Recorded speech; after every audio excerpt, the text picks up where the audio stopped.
did verify your concern about the temperature gauge. I found that running the car at idle in my stall, the needle went up as it should normally to operating temperature and stayed right there, but when I give it some gas or rev it, the needle will drop down as if the coolant's getting cold all of a sudden once you rev it. So going off of that, I looked at your coolant system here, and the first thing I noticed is some coolant seepage coming off of the radiator cap onto this fan shroud here.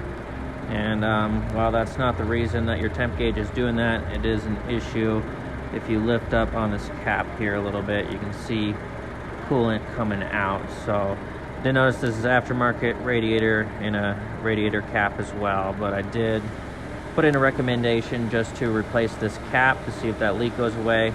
I did take the cap off, and the gasket inside there does look pretty worn, so I do think a new cap will fix this issue as far as this coolant leak.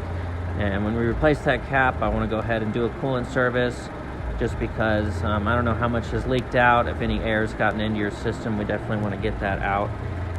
Looking past that, I looked at your temperature sensors. You got one here, and you have one here, and those look to be fine. You also have a temperature sending unit for the actual gauge, which is a 1-pin connector down here, which I actually found it was disconnected.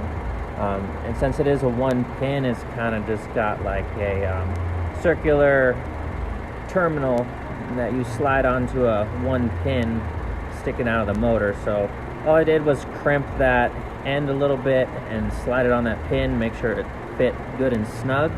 And once I did that, I verified your temp gauge no longer dips down once you rev it up. Just show you real quick.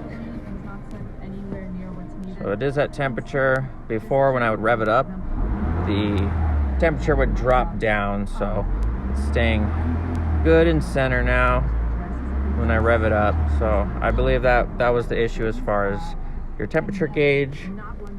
And then this vent here, I didn't see that, verify that, and we would have to just replace this whole piece.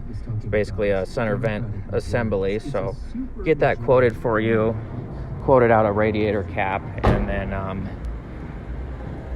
as far as the temperature gauge, just crimping that connector and putting it back in seemed to fix the issue, so it shouldn't come out again. As I said, I crimped it so it's nice and snug on that pin. And that's about it.